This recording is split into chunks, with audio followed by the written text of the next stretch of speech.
जय श्री कृष्णा, जय श्री महाकाल। सभी व्यूअर्स, सब्सक्राइबर और फॉलोअर्स का एक बार फिर से स्वागत है आपके ही प्यारे यूट्यूब चैनल क्रोशिया व्लॉग्स में। तो फ्रेंड्स, आज के इस वीडियो में हम आपको फिर से वीज़ा की अपडेट देंगे, साथ ही वर्क परमिट की भी कुछ अपडेट्स आपके साथ हम शेयर करेंगे फ्रेंड्स। तो आज है 26 जुलाई, फ्राइडे का दिन है फ्रेंड्स। तो क्रोशियन एम्बेसी भारत के अंदर अगर आपने किसी भी 6 वीएफएस सेंटर में आपका सबमिशन किया हो, साथ ही नेपाल के काठमांडू वीएफएस सेंटर में सबमिशन किया हो हमारे नेपाली मित्रों ने और बांग्लादेशी मित्रों ने, तो उनके लिए अपडेट यही है कि क्रोशियन एम्बेसी भारत में अभी, जैसा कि हमने आपको बताया था हमारे पुराने वीडियोस में लाइव में, कि मई मंथ की शुरुआत कब होगी। तो 10 जुलाई से माफ़ी चाहूँगा, मई मंथ की शुरुआत हो चुकी थी क्रोशियन एम्बेसी में और आज 26 जुलाई है। तो अभी तक क्रोशियन एम्बेसी ने जो मई का फर्स्ट वीक था, सेकंड वीक और अभी थर्ड वीक के भी डिसीजन आए हैं। कल जैसे 25 जुलाई थी, तो कल भी हमारे मित्रों के 25 जुलाई के दिन जो हमारे मित्र मई के थर्ड वीक में सबमिशन करके आए, उनके भी डिसीजन आए हैं। 14 मई वाले मित्रों के भी आए हैं, 10 मई के भी कल डिसीजन बहुत सारे देखे गए हैं। तो बहुत सारे हमारे मित्र ऐसे होंगे जो 3 मई वाले पेंडिंग हैं या 2 मई वाले पेंडिंग हैं। साथ ही जो हमारे मित्र अप्रैल में सबमिशन करके आए, वो तो आपको पता है कुछ केस 5% ऐसे होते हैं जिसमें समय बहुत ज़्यादा लगता है। 90 से 120 दिन अभी भी लग रहे हैं कुछ केसों में। तो आप ये मान के चलिए कि अगर आपका केस 80 दिन से 100 दिन के दायरे में गया तब भी आपका डिसीजन नहीं आया है, तो 100 से 120 दिन भी लग सकते हैं कुछ केस में। ऐसा नहीं है, मैं फिर कहूँगा 80 से 90%, 80% केस तो कहूँगा जो अभी वर्किंग प्रोसेस टाइम है क्रोशियन एम्बेसी का 60 से लेकर 80 दिन में आ रहे हैं। और जो 10% केस कहूँ तो 10% केस में से 7% केस या 5% केस ऐसे मान लीजिए जो 80 से 100 दिन में आएंगे। बाकी के जो केस पेंडिंग है 3 से 5%, वो 100 से 120 दिन में भी आते हैं। और 1% केस तो आपको पता ही है री बायोमेट्रिक में चले जा रहे हैं, तो उनको समय हमारे मित्रों को बहुत ज़्यादा लग रहा है। तो आज भी मैं आपको बताना चाहूँगा, क्रोशियन एम्बेसी जो 26 जुलाई को है, आज भी आप 5:30 से 6:30 अपना ऑनलाइन स्टेटस ट्रैक करना चालू कर लेना, जिनका भी मई के फर्स्ट, सेकंड, थर्ड वीक का है। और आपको कुछ अपडेट ये भी देना चाहूँगा, जैसे हमारे मित्र जब वीकेंड में सबमिशन करते हैं, वर्किंग डे फ्राइडे के दिन, तो भले आपने दिल्ली वीएफएस में भी किया हो तो और अदर सेंटर में भी किया हो, तो आपकी फाइल मंडे के दिन ही अंडर काउंसलेट प्रोसेस दिखाएगी। इस बात को आप ध्यान रखिए, क्योंकि सेम डे एम्बेसी में फॉरवर्ड नहीं होती है।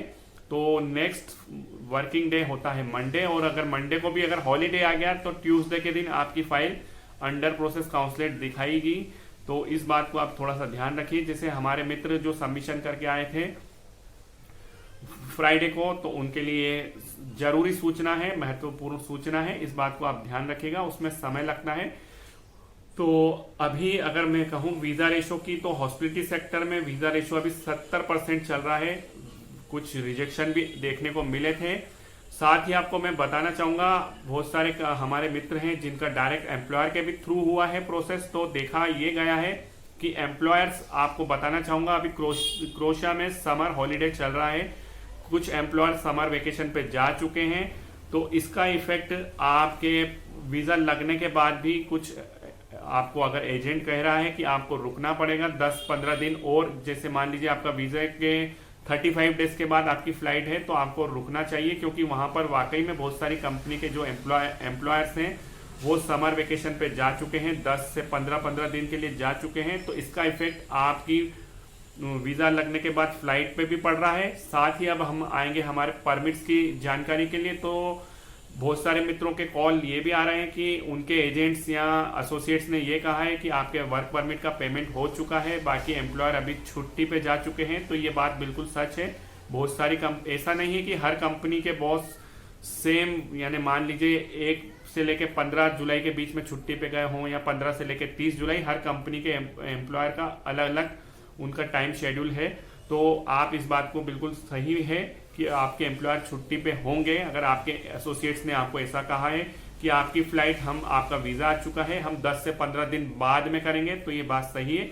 और अगर परमिट की भी बात करूं तो समय लग रहा है। आपका अगर वर्क परमिट का पेमेंट भी हो चुका है, तो क्रोशियन पुलिस डिपार्टमेंट में भी छुट्टियां पे जाते हैं पुलिस ऑफिसर, ये भी बात आप मान के चलिए। तो इसलिए भी परमिट थोड़े से डिले आ रहे हैं। और परमिट्स का तो मैं आपको बता दूं, जो पहले पिछले साल परमिट्स 4 से 5 हजार पर मंथ आते थे, अभी परमिट 1500 से 2500 पर मंथ ही आ रहे हैं, देखा यही गया है। तो आज भी 26 जुलाई है। आशा करता हूं शाम को 5:30 से 6:30 हमारे बहुत सारे मित्रों को कोरियर डिस्पैच का मैसेज मिले। और अभी मई का 1st, 2nd और 3rd वीक चल रहा है फ्रेंड्स, जो हमने हमारे यूट्यूब चैनल के माध्यम से, वीडियो के माध्यम से हमने आपको कहा था कि 10 जुलाई से मई मंथ की शुरुआत हो जाएगी, हो चुकी थी। और अभी जो एम्बेसी का टाइम प्रोसेस देखा जा रहा है 60 से लेके 80 दिन है 80% केस में, बाकी 10 से 12% केस में 80 से 100 दिन लगेंगे, जो मैंने पहले वीडियो में बता दिया है। तो आशा करता हूं थोड़े से मित्र हमारा धैर्य रखेंगे, जिनका वीजा आ चुका है उनके मित्र का आ चुका है, तो आपका भी वीजा आएगा। तो थोड़ा सा धैर्य रखिए। करता हूं आज के वीडियो को मैं यहीं पर समाप्त। जय श्री कृष्णा, जय श्री महाकाल, धन्यवाद।